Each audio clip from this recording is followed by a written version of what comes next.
Buenos días, nuevamente les quiero dar la bienvenida al estudio que estamos llevando en la iglesia en Tierra Deseable acerca del gozo bíblico. Ya llevamos dos enseñanzas y la idea es que el día de hoy podamos continuar con la enseñanza número 3, la parte número 3 que tiene que ver con el gozo bíblico, con el gozo cristiano, con lo que la Biblia nos enseña al respecto. Hace 8 días, solamente quiero recordar, hace 8 días lo que veíamos era bien importante aclarar que en realidad no existe ninguna contradicción. Hay versos bíblicos que pueden llegar a ocasionar en muchas personas una supuesta contradicción, pero en realidad lo aclaramos. Es decir, cuando la Biblia dice que el gozo es parte del fruto del Espíritu, se entiende que es la parte que le corresponde a Dios. Es decir, hay dos partes que intervienen al momento de hablar del gozo bíblico. Por un lado interviene Dios, pero por otro lado Dios nos llama también a que nosotros podamos intervenir. Si nosotros queremos tener un gozo continuo, un gozo en todo momento, que es el mandato, porque ese es el otro versículo que examinábamos. Por un lado es fruto del Espíritu, pero por otro lado Pablo nos dice que es un mandato, que debemos estar gozosos siempre. Entonces vemos en esos dos textos las dos partes que nos corresponden, tanto a Dios como a nosotros, para que el gozo sea pleno, para que el gozo sea continuo. Dios hizo su parte, pero nuestra parte también la debemos de llevar a cabo. Y esa parte nuestra la hablábamos y es la que precisamente tiene que ver con el razonamiento bíblico que debemos de llevar a cabo en cada circunstancia adversa o en cada crisis, en cada prueba que nosotros podamos estar viviendo. Entonces allí se complementan las dos partes.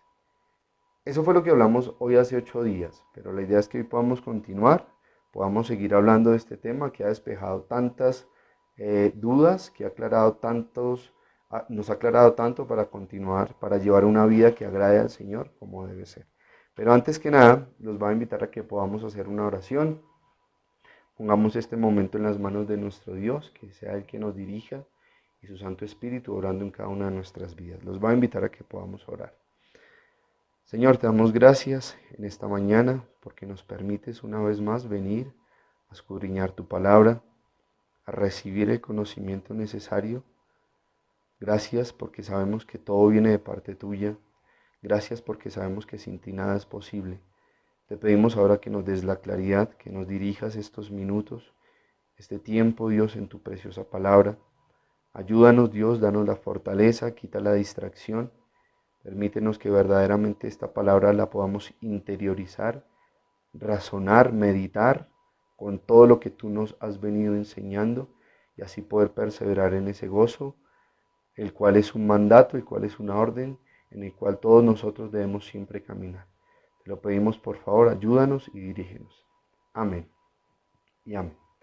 Muy bien, entonces, razonamiento correcto, razonamiento bíblico, mas la confianza en el Señor ocasionan un continuo y verdadero gozo. Y eso es precisamente lo que quiero que hablemos esta mañana, que hablemos acerca de la confianza, porque si lo pensamos bien, la confianza es necesaria, la confianza es vital para que nosotros podamos tener ese gozo.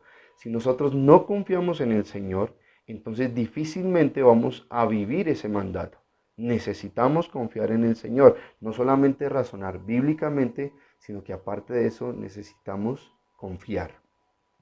Pero para hablar de confianza necesitamos aclarar muchas doctrinas que tal vez están mal en nuestra mente, que tal vez durante tantos años hemos creído, pero que definitivamente cuando estudiamos la escritura vemos que la confianza no tiene nada que ver con lo que nosotros creemos que es la confianza. Vamos a empezar y en primer lugar lo que vamos a hacer hoy es definir, es detallar la confianza. Vamos a ver esta parte tan importante en la vida de todo cristiano, para que entonces ese gozo esté completo, podamos caminar en él de manera continua y no estemos desmayando como lamentablemente nos pasa a nosotros, los hijos de Dios. Quiero que veamos entonces en primer lugar lo que es la definición de la confianza. ¿Qué podemos decir acerca de la confianza? Una definición, mira, la confianza sencillamente es la esperanza firme que se tiene en alguien o en algo. es una esperanza firme que se tiene en alguien o en algo. Así que si hablamos de confianza, estamos hablando de una esperanza firme que nosotros como hijos de Dios tenemos en nuestro Señor.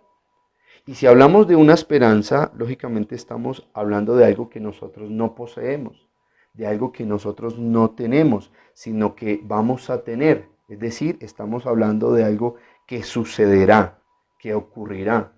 Por lo tanto, la confianza tiene que ver con el futuro.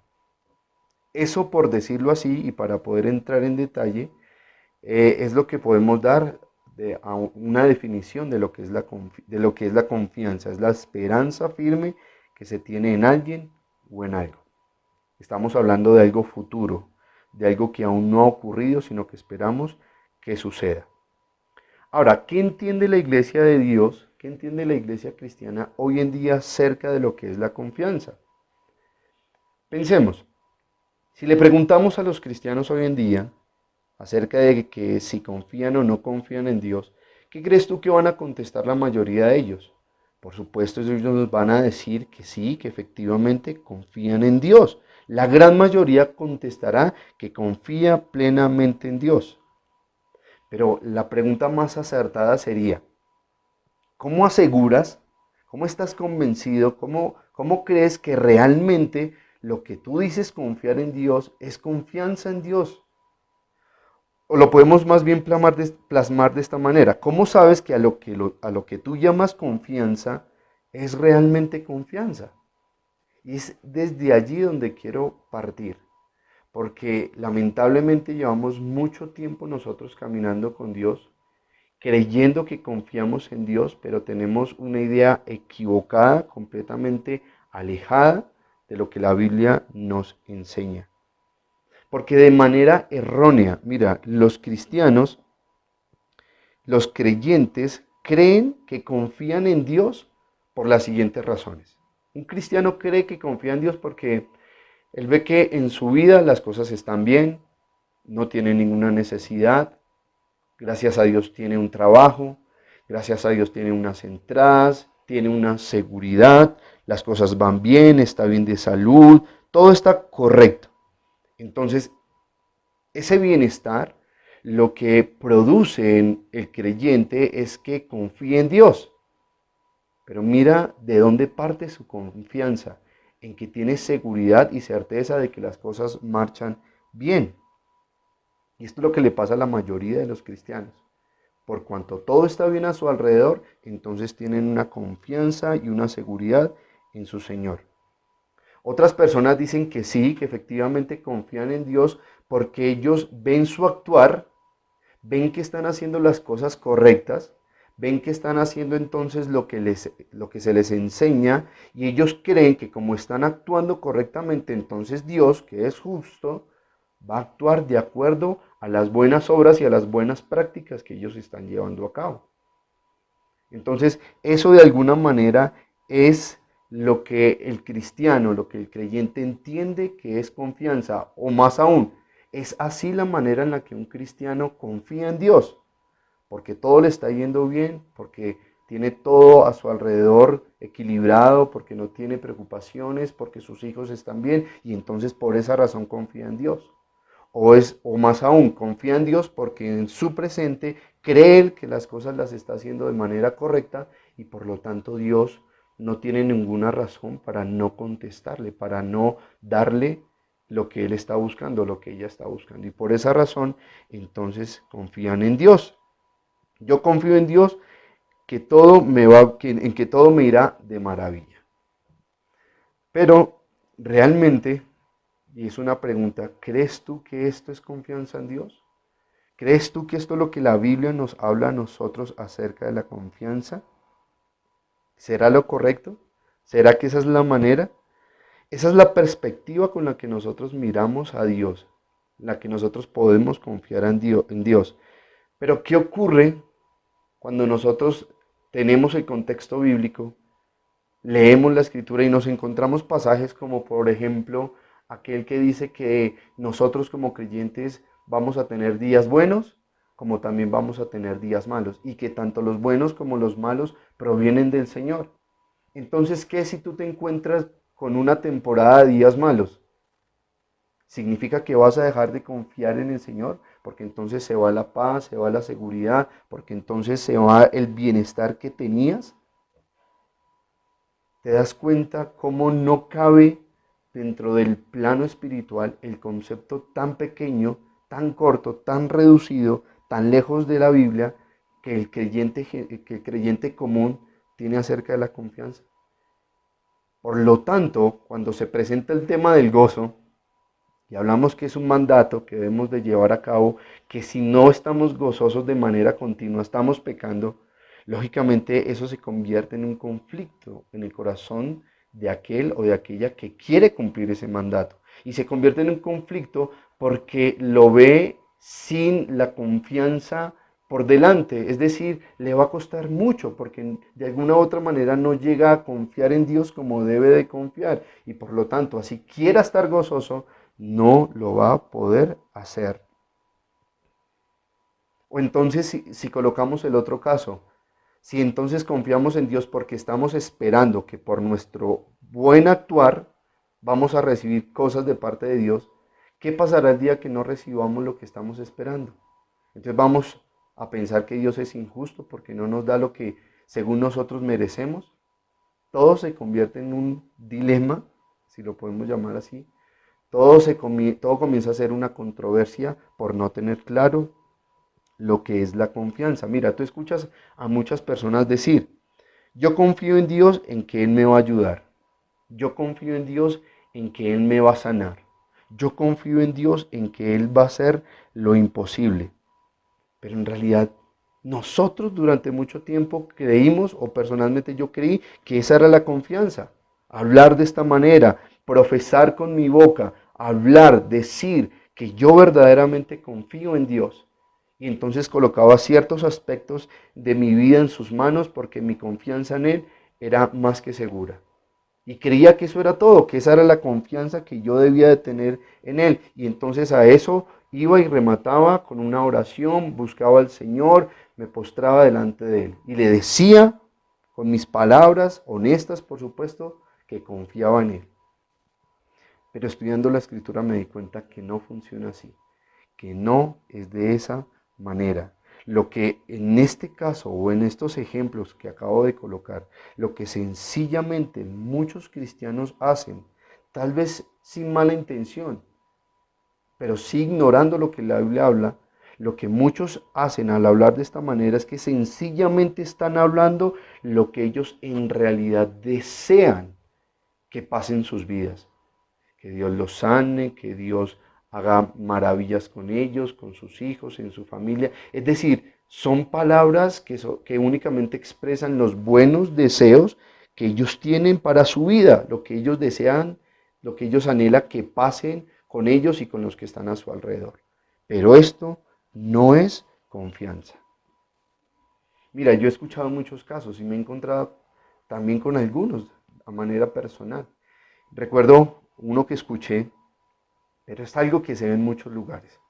Es el caso de una señora que llegó a una iglesia desesperada, estaba mal, llegó allí buscando una ayuda porque el problema era que su hija, en ese momento descubrieron que tenía un solo pulmón y lógicamente con un solo pulmón esta mujer corría el riesgo de morir en cualquier momento. Así que la mamá de esta mujer, de esta niña, llegó a la iglesia pidiendo auxilio. Ella decía que tenía que hacer, ella decía que quería entregarse más a Dios, ella hablaba que confiaba en Dios que podía sanar a su hija.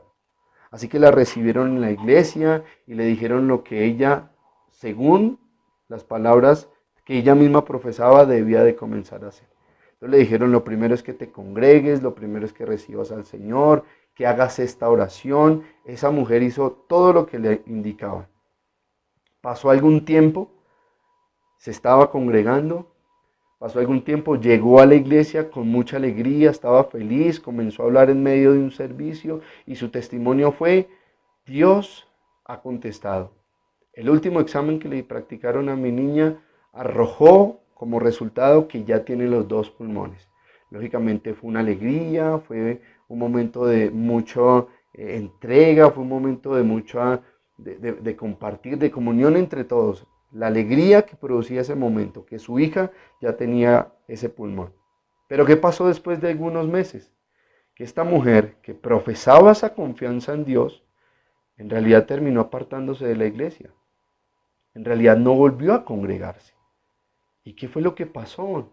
No que confiaba en Dios, no que había recibido a Jesús en su corazón. Entonces, ¿por qué se apartó? ¿Cuál era la confianza que supuestamente esta mujer tenía en el Señor? Bueno, pues en realidad ella lo que tenía era solamente un buen anhelo. Lo que en realidad ella tenía era un deseo personal, ver la sanidad de su hija. Pero en realidad ella no confiaba en Dios como debía de confiar. Y por eso cuando recibió lo que ella buscaba, no vio ninguna necesidad de regresar a la iglesia y por eso se retiró. Y también pasa el contrario. También pasa lo contrario, que personas que buscan al Señor con esa intención y dicen que confían en Dios y por eso le claman y le piden y muchas veces hasta ayunan y hacen una cantidad de cosas, al ver que pasa el tiempo y no reciben ninguna respuesta, también terminan alejándose del Señor. Entonces, ¿en dónde queda la confianza que ellos decían tener en el Señor? Bueno, en realidad esa confianza no queda en ningún lado. En realidad no estamos hablando de que confiaban en Dios. Ellos tenían solamente, ellos solamente lo que hacían era confesar lo que anhelaban. Ellos solamente estaban esperando lo que según ellos mismos merecían por haber hecho, no sé, haber hecho buenas cosas, buenas obras. Es decir, estos solamente eran deseos personales y grandes expectativas, pero nada tenía que ver con la confianza. ¿Entiendes ahora por qué tal vez muchas personas se alejan de las congregaciones? Y nosotros los vemos y creemos que vienen con toda la unción, que vienen con toda la disponibilidad, que verdaderamente están tocados porque lo que hablan, lo que dicen, cómo confiesan su confianza en el Señor. Entonces, en las iglesias nos maravillamos al ver estas personas, pero mentiras, están caminando sobre un terreno completamente pequeño, frágil, porque cuando no reciben o cuando reciben, terminan apartándose. Y las iglesias igual van a quedar desocupadas porque nos encontramos continuamente con estos casos. Importante es el momento que el pueblo de Dios nos despertemos en todo esto y entendamos verdaderamente cómo funciona la palabra, cómo funciona la doctrina. Y en este caso, como lo vamos a ver esta mañana, el gozo que necesita ir acompañado de la confianza. Si tú no tienes confianza, no vas a poder cumplir el gozo. Vuelvo a repetirlo. Así que necesitamos ir a la palabra de Dios. Necesitamos entonces ver la información. Necesitamos analizar la información que nos indique, que nos enseñe de qué maneras que podemos llegar a ese nivel de confianza en el Señor. Entonces, lo primero que necesitamos analizar es que la confianza en Dios no es un producto humano. Es decir, la confianza en Dios no proviene de las mismas personas. La confianza en Dios es algo ajeno a los cristianos. En realidad, la confianza en Dios es algo que se debe de aprender. Es algo en lo que nosotros crecemos, es algo en lo que nosotros debemos adquirir. Es algo que nosotros recibimos y lo recibimos de parte de Dios, lo adquirimos de parte de Dios, la adquirimos de parte de Dios. No es algo que sencillamente va a brotar en mí de un momento a otro. No puedo pensar yo que porque llevo entonces 10 años de cristiano, entonces voy a tener una mayor confianza. No, porque la confianza no viene de mí, no brota de mí. La confianza es algo ajeno a mí. La confianza es algo que solamente Dios me puede otorgar, que se adquiere por medio del Señor. Pero entendamos de qué manera Dios produce esa confianza en nosotros. ¿Cómo ocurre eso que acabo de hablar, eso que acabo de explicar? ¿Cómo es que Dios puede generar en cada uno de sus hijos una mayor confianza hacia Él? Para eso quiero que leamos el siguiente texto, Santiago 1, 2 al 4. Santiago 1, 2 al 4. Mira lo que dice allí. Hermanos míos, Considérense muy dichosos cuando tengan que enfrentarse con diversas pruebas, pues ya saben que la prueba de su fe produce constancia, y la constancia debe llevar a feliz término la obra, para que sean perfectos e íntegros sin que les falte nada. Entonces, necesariamente debes atravesar por pruebas si tu anhelo es confiar cada vez más en el Señor. Porque precisamente es lo que Dios ha estipulado, diversas pruebas. Y es por medio de las pruebas que nosotros, paso a paso, porque va a ser algo gradual, paso a paso nosotros vamos a poder confiar más en Dios. Pero todo esto va a venir a través de las pruebas que Dios mismo trae a nuestras vidas. Yo quiero que hablemos por un momento cómo es que funcionan las pruebas. No sé si lo tienes claro, no sé si ya eso lo entendiste alguna vez. ¿Cómo funcionan las pruebas en la vida de un hijo de Dios? Allí en el texto de Santiago aparece una palabra que es la palabra dichoso. Nosotros entendemos que la palabra dichoso se traduce como gozo, o como gozoso, como alegría. Lo que nos está diciendo Santiago allí es que nosotros nos debemos de considerar gozosos cuando estemos pasando por diferentes pruebas. Pero nota la palabra considerarte o considérense gozosos.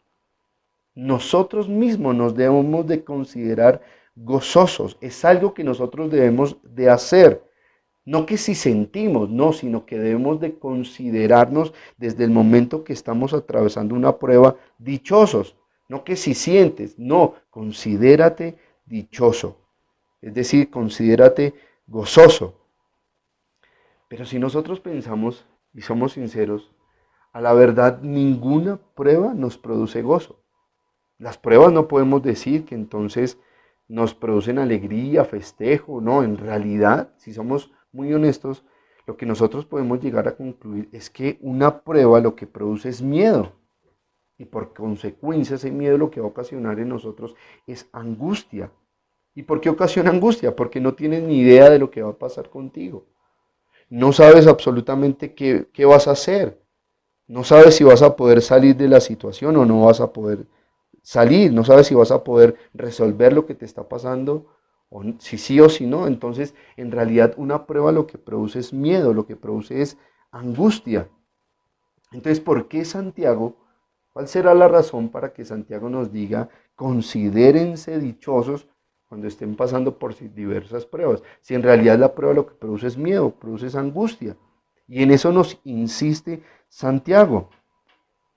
Lo que nosotros debemos de entender y debemos de razonar es precisamente la manera en la que termina hablando Santiago. Porque Santiago nos dice que debemos de considerarnos gozosos es porque por lo que la prueba termina produciendo en cada uno de nosotros. ¿Y qué es lo que la prueba termina produciendo en cada una de las vidas de los hijos de Dios? Produce constancia. O como la Reina Valera también lo dice, produce paciencia. Paciencia y constancia en este caso son exactamente lo mismo. Paciencia es lo que genera la prueba en la vida de todo cristiano. Y por eso nosotros debemos de considerarnos gozosos, dichosos. Pero ¿qué es la paciencia? Es importante también aclarar la paciencia, porque nosotros relacionamos la paciencia con ver a una persona que de pronto es un poco calmada, vemos a una persona que entonces más bien es un poco callada, pasiva. Entonces creemos, llegamos a decir, oye, qué persona tan paciente. Pero en realidad eso no es la paciencia. Si nosotros vemos la paciencia y buscamos en un diccionario, por ejemplo, lo puedes hacer en el diccionario de la Real Academia, paciencia significa soportar un gran peso encima tuyo. Eso es lo que significa la paciencia, soportar un gran peso encima tuyo. Es decir, cuando tienes que sobrellevar algo que es difícil para ti, pero lo soportas, lo llevas a cuesta tuya, tuyo, o sea, lo puedes soportar. Eso es lo que significa la paciencia. Por lo tanto, las pruebas te enseñan a soportar cosas difíciles de sobrellevar. Ahora, lógicamente, si estamos hablando de soportar, no estamos hablando de que sean cosas agradables. No, todo lo contrario. Si hablamos de soportar, estamos hablando de cosas difíciles, adversas. ¿No te ha pasado alguna vez que has tenido que soportar a alguna persona difícil? Sé que a lo mejor te ha pasado y allí vas a entender que tienes que ser calmado, que no puedes explotar cuando te encuentras con un tipo de persona de esa manera, soportar. Y eso es precisamente lo que Dios nos dice que va a pasar con nosotros en medio de una prueba. Vamos a aprender a soportar. Así que Dios está usando el sufrimiento que vives en una prueba para que tú aprendas a soportar. Y por esa razón es que tú te debes de considerar una persona satisfecha, es decir, considérate gozoso, lo que te decía Santiago, porque estás aprendiendo a soportar. Pero aún en medio de eso, en medio de lo que estás soportando, es allí donde tú tienes que aprender a confiar que lo que estás soportando, Dios más adelante va a usar todo ese sufrimiento, Dios va a usar todo lo que te está pasando. Es allí donde comienza a surgir la confianza, porque tú entiendes que lo que estás pasando, lo estás pasando por una razón. Y la razón es que Dios te está haciendo cada vez más fuerte. Estás aprendiendo a soportar cada vez más. Y eso se debe de manifestar en una confianza hacia el Señor. Es decir, que todo lo que estás pasando Dios lo está permitiendo por una razón, no es porque te tocó pasar eso, no es porque estás pagando un karma o porque entonces la vida se encizañó contra ti. No, Dios lo permite porque te quiere fortalecer. Y si tú entiendes eso, la confianza va a comenzar a brotar.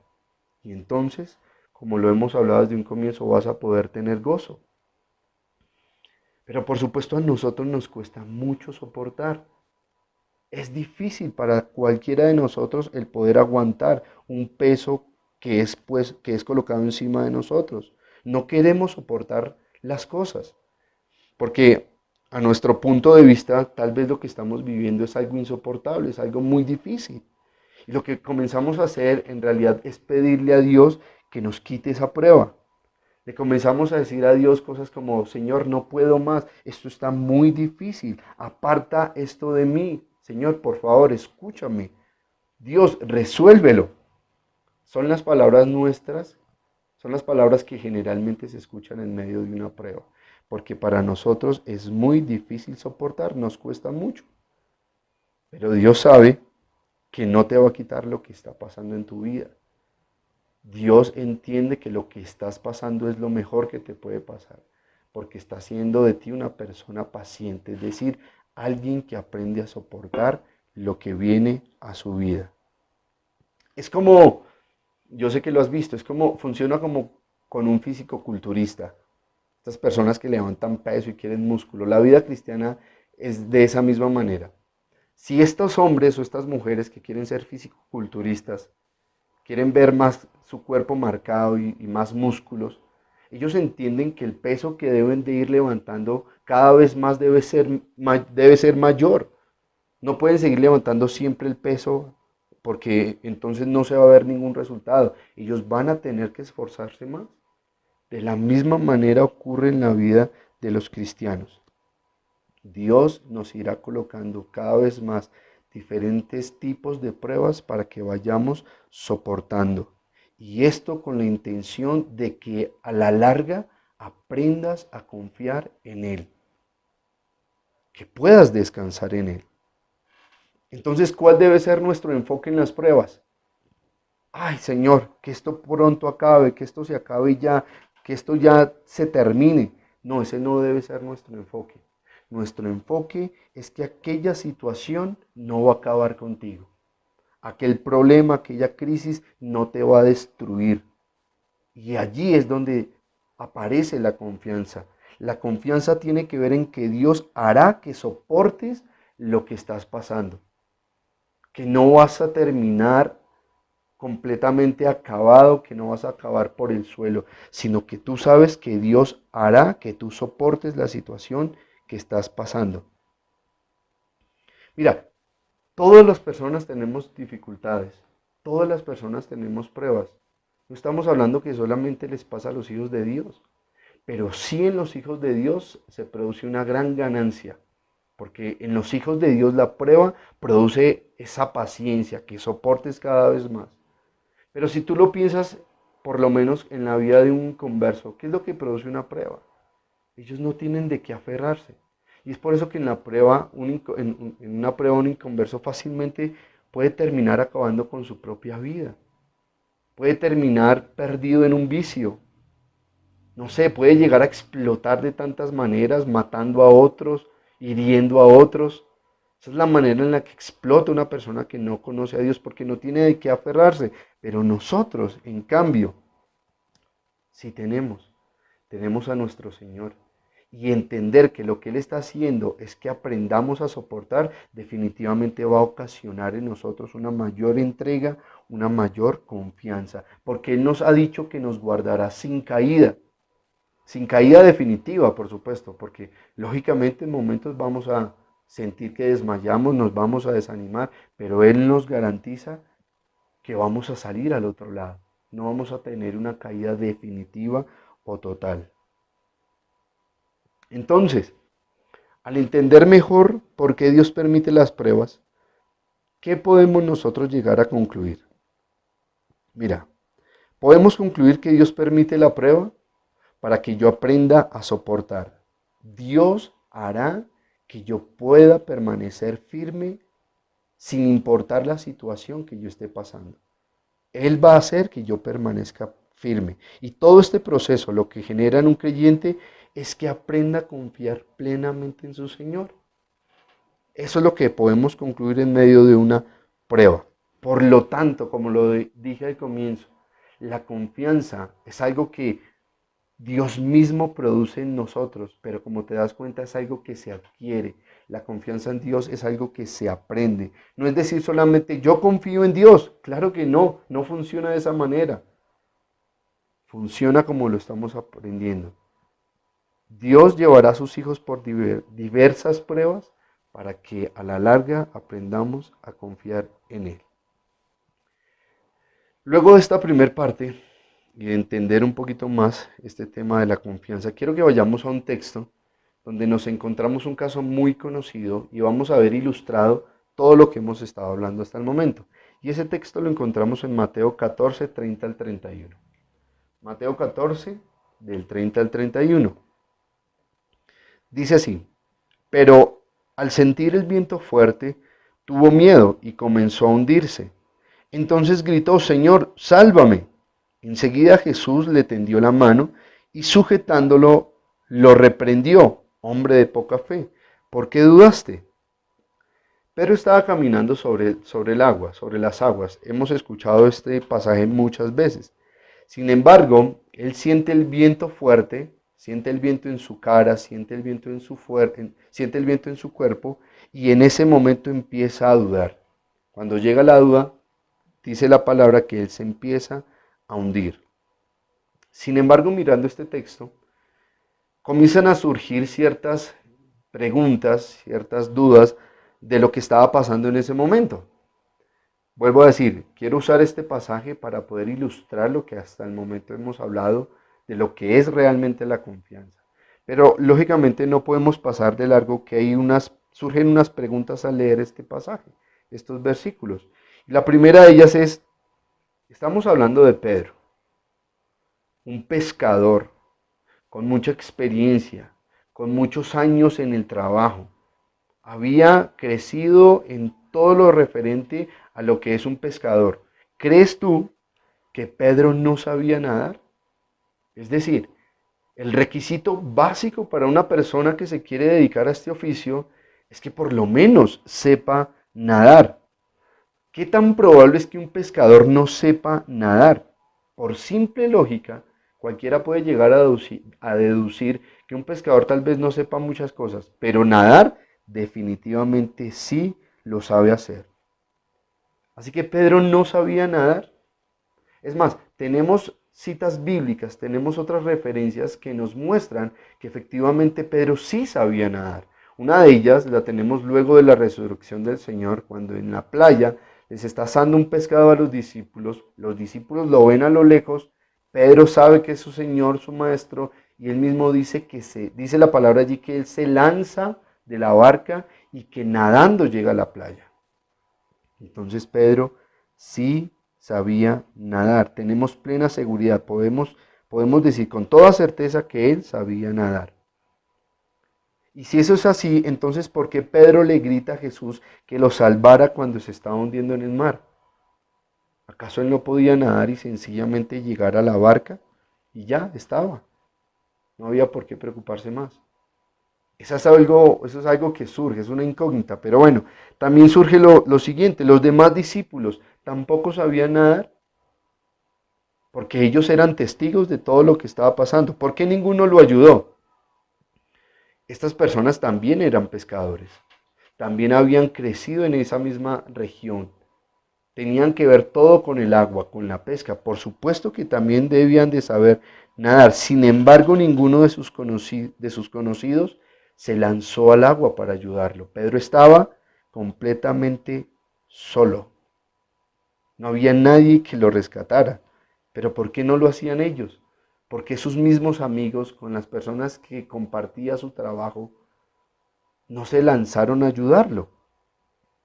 Entonces, si te das cuenta, surgen estas dos incógnitas, estas dos dudas, pero lógicamente las vamos a resolver leyendo el contexto, y al leer el contexto no solamente vamos a resolver estas dos dudas, sino que aparte de eso vamos a poder ver manifestado el propósito que Dios tenía, que el Señor Jesús tenía, al permitir que Pedro atravesara por esta prueba que atravesó. Entonces quiero que ahora sí leamos el contexto de este pasaje y podamos ver con mayor claridad lo que estaba ocurriendo. Vamos a leer desde el versículo 23, el capítulo 14. Mateo 14, del 23 al 32. Después de despedir a la gente, subió a la montaña para orar a solas. Al anochecer estaba allí él solo, y la barca ya estaba bastante lejos de la tierra, zarandeada por las olas, porque el viento le era contrario. En la madrugada Jesús se acercó a ellos caminando sobre el lago. Cuando los discípulos, 26, cuando los discípulos lo vieron caminando sobre el agua, quedaron aterrados. Es un fantasma, gritaron de miedo. Versículo 27. Pero Jesús les dijo enseguida, cálmense, soy yo, no tengan miedo. Versículo 28. Señor, si eres tú, respondió Pedro, mándame que vaya a ti sobre el agua. Ven, dijo Jesús. Pedro bajó de la barca y caminó sobre el agua en dirección a Jesús. Pero al sentir el viento fuerte, tuvo miedo y comenzó a hundirse. Entonces gritó, Señor, sálvame. Enseguida Jesús le tendió la mano y sujetándolo, lo reprendió. Hombre de poca fe, ¿por qué dudaste? Cuando subieron a la barca, se calmó el viento. Entonces ahora sí tenemos un poco más de información acerca de lo que estaba pasando con Pedro, acerca de su prueba. Y lo que podemos llegar a concluir, lo que podemos comenzar a ver, es que en esa ocasión cuando Pedro intentó caminar sobre las aguas, en primer lugar era ya de madrugada, es decir, estaba un poco entre claro y oscuro. Pero el mar no estaba tranquilo, el mar estaba agitado, el mar estaba embravecido, el mar no estaba en un tiempo de calma, sino todo lo contrario, las olas eran impetuosas, toda el agua estaba completamente agitada. Lo sorprendente es que en medio de esas olas y ese mar tan picado podemos ver que nuestro Señor Jesús estaba caminando sobre el agua, y no solo sobre el agua, sino sobre esas mismas olas que estaban tan implacables. Ahora vemos que más adelante, cuando el Señor aparece caminando encima de las olas, los discípulos creían que veían a un fantasma. Y es en ese momento donde Pedro tiene una idea para constatar si realmente era Jesús o no era Jesús. Y esa idea sabemos que fue decirle al Señor que si realmente era Él, mandara que Pedro pudiera caminar hacia donde Él estaba. Y así pasó. A Pedro se le ocurre esta idea tal vez un poco descabellada, Vemos el mar embravecido, las olas agitadas de un lado a otro, pero Pedro, sin embargo, le propuso eso al Señor. Ahora, ¿qué estaría pensando Pedro para creer que podía caminar sobre las aguas? Sin embargo, el Señor le dijo que fuera hacia él. Aceptó y Pedro bajó de la barca y comenzó a caminar, porque comenzó a caminar. No podemos decir que se hundió inmediatamente. Hubo un tiempo en que él pudo dar unos pasos. ¿Qué podemos ver en medio de todo esto? Que realmente el Señor Jesús lo que tenía era una intención bien definida, es decir, el Señor tenía un propósito en medio de todo lo que estaba pasando. ¿Y por qué podemos decir eso? Porque Jesús, cuando subió a la barca y llevó a Pedro, podemos ver que después de que ya estaban en la barca, Él calmó las olas, calmó el viento, calmó el tiempo. Pero ¿por qué calmó el clima en el momento en que subieron a la barca? ¿Por qué no calmó el clima cuando Pedro quería caminar sobre las aguas? Hubiera sido mucho más fácil para el discípulo. Si él se hubiera hundido con un mar tranquilo, con un mar sereno, pues simplemente entonces hubiera nadado y ya estaba. Pero vemos que en realidad el Señor Jesús tenía una intención en todo lo que estaba pasando. Ahora, ¿de qué manera se estaba hundiendo Pedro? Nosotros hemos creído, por lo menos yo creía, que la manera en la que se estaba hundiendo Pedro era algo paulatino, es decir, que él iba caminando, pero cada vez que estaba dudando se comenzaba a hundir y a hundir de a poco, paulatinamente.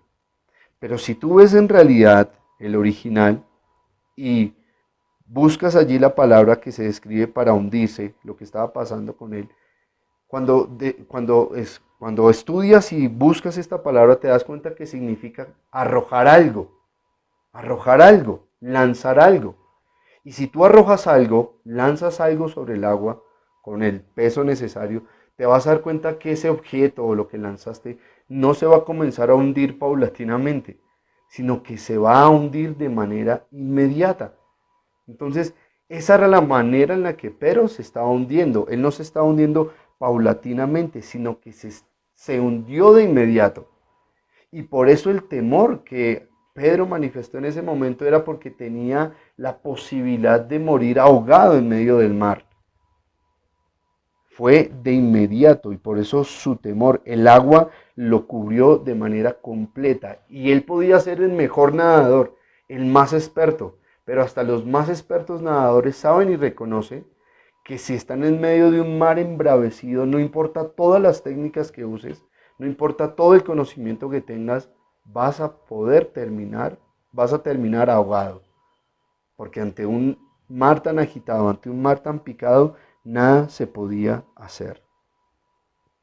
Ahora, los discípulos, los demás, ¿no estaban observando lo que estaba pasando con Pedro? ¿Será que alguno estaba distraído?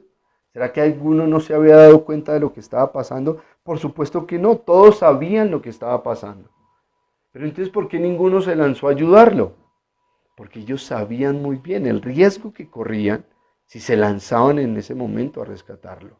No solamente por el mar embravecido, sino que también ellos sabían qué pasa cuando una persona se está ahogando. No sé si tú lo tienes claro, pero cuando una persona se está ahogando, la necesidad de respirar va a hacer, esa persona va a hacer lo que sea necesario. No es que esa persona sea mala gente, pero si va a tener que tratar de hundir al otro para él poder respirar, pues lo va a llevar a cabo. Y los discípulos no estaban dispuestos a correr ese riesgo. Así que por esa razón no se lanzaron. Así que ¿quién era el único que podía ayudar a Pedro? ¿Quién era el único que podía rescatarlo sin tener ni siquiera necesidad de nadar? Pedro se quedó completamente solo en medio de su prueba. Y el único que lo podía ayudar era el Señor Jesús. Ahora, ya nosotros vemos que estando en la barca el tiempo mejora, el tiempo cambia. ¿Qué habría pensado Pedro? Es decir, ¿por qué era necesario lo que pasó o por qué pasó de esa manera? Porque cuando Pedro se ve en esa situación, está a punto de morir ahogado, no hay nadie que lo rescate, ni sus conocimientos más profundos del mar le sirven de algo. Pero viene el Señor Jesús, los saca del momento tan angustiante que le estaba pasando, llegan a la barca y en ese momento entonces el Señor sí calma las olas, calma el mar, calma el viento. ¿Qué pensaría Pedro en ese momento? Oye, Señor, pero lo hubieras hecho entonces antes. O sea, no solamente eso, sino que también qué necesidad tenía el Señor Jesús de reprenderlo delante de todos, porque lo reprendió, lo regañó cuando lo estaba tomando de la mano. ¿Notas todo lo que estaba pasando con el apóstol, con el discípulo? Pasó el ridículo delante de todos los que estaban en ese momento allí presentes. Cuando en realidad Jesús hubiera podido hacer que las cosas no fueran de esa manera, pero la intención era que pasara así. ¿Qué era lo que quería hacer el Señor con Pedro? ¿Qué era lo que quería hacer el Señor con este hombre? Mira, le estaba enseñando algo muy importante, que definitivamente nosotros, todos los hijos de Dios, sin importar absolutamente nada, también necesitamos aprender. Y es lo que vamos a ver ahorita al concluir lo que estamos hablando. Pero, ¿entiendes tú el temor de Pedro? No me estoy refiriendo a que si has sentido en alguna ocasión el temor que produce el estar ahogándose. No, me estoy refiriendo a que si entiendes el temor de Pedro al estar en una situación donde no hay esperanza, donde no hay ninguna probabilidad para poderte salvar, donde no importa lo que tú sabes hacer, nada de lo que tú sepas te va a solucionar el conflicto. ¿Entiendes el temor de Pedro? Es decir, estás en una situación donde nadie interviene, sino que estás tú solamente. No me refiero a que se ha sentido el miedo de morir ahogado, sino el temor que produce estar en una situación donde lo único que hay es soledad, porque estás completamente solo, y un panorama completamente desolador. Porque en ese panorama, en esa situación, se encontraba el apóstol. ¿Por qué? ¿Por qué Dios lo llevó a esa situación? Ahora, ¿cuánto tiempo tuvo que pasar Pedro ese momento de angustia? ¿Cuánto tiempo demoró? ¿Cuánto tiempo se demoró el Señor en acercarse a donde estaba Pedro hundiéndose y tomarlo de la mano? No sabemos.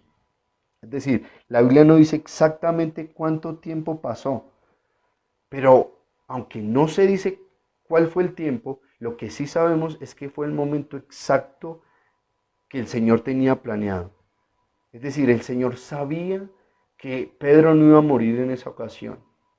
Pedro estaba en medio de la angustia más terrible, pero el Señor sabía el momento exacto donde le iba a extender la mano, sacarlo del agua y llevarlo a un lugar seguro. Allí entendió Pedro que el control de su vida está únicamente en las manos del Señor. Así como nosotros también debemos entender que el control de nuestras vidas solamente le pertenece al Señor. Que no importa lo que estemos pasando, sea el momento y la prueba más difícil, donde hay soledad, donde todo es desesperanza. El control de nuestras vidas solamente está en las manos del Señor. Ahora, ¿quién fue quien sacó a Pedro de su prueba? Nosotros sabemos que fue el Señor Jesús. Pero qué interesante, que el mismo que está sacando a Pedro de su prueba fue el mismo que lo metió en esa situación. Porque como lo hablamos hace un momento, si del Señor hubiera sido, el mar hubiera estado tranquilo para que Pedro, si se hundía, pudiera nadar, pero no quiso hacerlo. Jesús tenía la intención de que Pedro pasara por lo que pasó. ¿Para qué? Vuelvo a decirlo. Y allí es donde hacemos el énfasis, de donde surge todo lo que estamos hablando, a donde debemos de llegar. Pedro estaba pasando todo esto sencillamente, estaba pasando esta situación para que él aprendiera a confiar en Dios, para que él se diera cuenta que su Señor no lo iba a abandonar, aunque él, por más que lo intentara y se esforzara, no iba a poder hacer nada, solamente Dios, los demás no iban a poder hacer nada. Y no es porque fueran mala gente, no es porque odiaran a Pedro, no, sino porque estaba planeado de esa manera. Las pruebas que tú vas a pasar, las vas a pasar completamente solo. Y por más que intentes salir de ellas en el tiempo que tú quieres, Dios va a estar interfiriendo y te va a tener allí el tiempo que Él considera necesario hasta que tú aprendas a confiar en el Señor. Y es por eso que te pregunto hace un momento, ¿entiendes el temor de Pedro? Si eres de los cristianos que ha pasado de alguna u otra manera por esas pruebas, donde solo estás tú, donde todo es incierto, donde todo es soledad, entonces puedes entender a Pedro. De lo contrario, entonces vas a necesitar ser llevado a esos momentos, a esas situaciones, para que entonces si el día de mañana puedas decir, yo confío en el Señor, yo confío en Él. ¿Cuánto tiempo Dios va a determinar que pases una prueba? Tal vez el caso de Pedro fue corto, fueron unos minutos, pero Dios es el único que sabrá cuánto tiempo necesitas estar ahí hasta que ya estés preparado. Dios no te va a quitar el problema. Va a haber un momento donde vas a comenzar a entender que aunque ha sido difícil, Dios te ha sostenido y hasta aprendes a convivir con lo que te está pasando. Y al terminar la prueba, lo que vas a poder ver después de todo eso es que tu confianza en el Señor no es la misma de hace algún tiempo, no es la misma de hace algunos años. Algo en ti cambió. Pero ¿qué fue lo que cambió? El que confesaras que confiabas en Dios, el que pronunciaras solamente que confías que Él puede hacer algo a favor tuyo. No, en que Dios determinara una prueba difícil, dura, que la pasaras solo para que de esa manera en ti se produciera lo que hoy en día estás viendo, una mayor confianza, una mayor entrega. Es allí donde tú aprendes que Dios es fiel. Si tú no conoces la fidelidad de Dios, no vas a poder confiar en Él. Pero para aprender que Dios es fiel, necesitas las pruebas, necesitas el sufrimiento, necesitas la adversidad, necesitas fallar para darte cuenta que Él permanece fiel contigo. En medio de tu derrota queda demostrada la fidelidad de nuestro Dios, de nuestro Salvador. Así que tal vez esto es algo difícil, pero mi oración para cada uno de los que pertenecemos a la iglesia y para los que realmente anhelan más del Señor y quieren más y más de Él todos los días, mi oración es que cada uno de ustedes también pasen por este tipo de pruebas. Tal vez suene difícil, tal vez suene loco, pero mi oración es que te enfrentes a este tipo de situaciones, porque cuando sales de allí, tu vida no vuelve a ser la misma.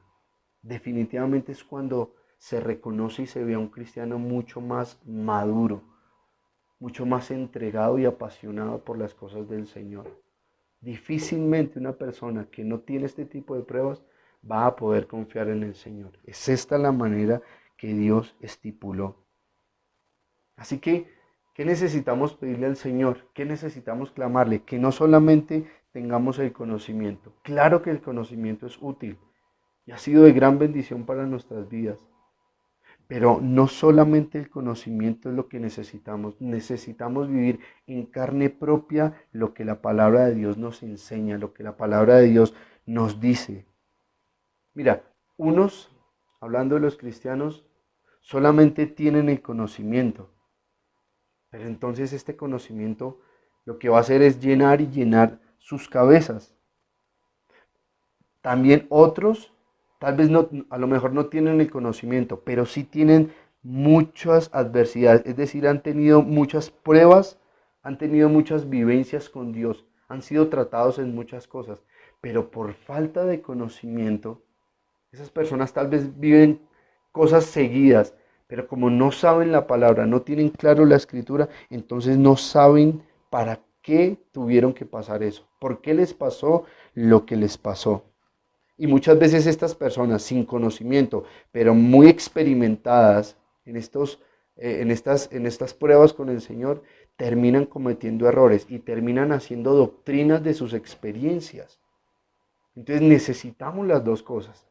Necesitamos el conocimiento, pero pedirle al Señor también que nos ayude a vivir la palabra. Si tienes las dos cosas, ni te llenas de orgullo por el conocimiento, ni te desvías por la falta de Él, sino que en realidad te rindes ante Dios, caes de rodillas delante suyo, porque entiendes y vives lo que Él está hablando, lo que Él quiere para ti, lo estás atravesando. Si hablamos del gozo, necesitamos las dos cosas juntas, que Dios aplique lo que escuchamos a nuestras vidas. Ahora, quiero preguntarte, ¿se parece a los casos que escuchamos al comienzo de la enseñanza? ¿A los casos de la supuesta confianza en Dios? El caso que escuchábamos de las personas que van solamente buscando algo que Dios haga en sus vidas y profesan que confiesan en Dios. Eso no es confianza.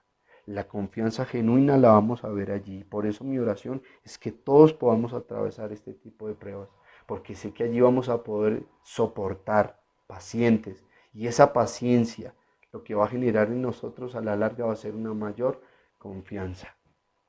¿Por qué las personas, cuando nosotros leemos y escuchamos hablar acerca de los mártires, de estas personas que entre más sufrían, más confiaban en Dios? Bueno, pues precisamente por eso, por su sufrimiento es que llegaban a confiar más en el Señor. Pero hoy en día lo que nosotros queremos y lo que se escucha es conocer a un Dios fiel, pero sin tener que pasar pruebas. Y eso no es posible, eso no es lógico, no se puede dar. Necesitamos, si tu anhelo realmente es conocer la fidelidad de Dios, confiar en Él, innegablemente vas a tener que pasar por todo esto. Pero tu satisfacción es que en medio de lo que vivas, Dios hará que tú puedas resistir.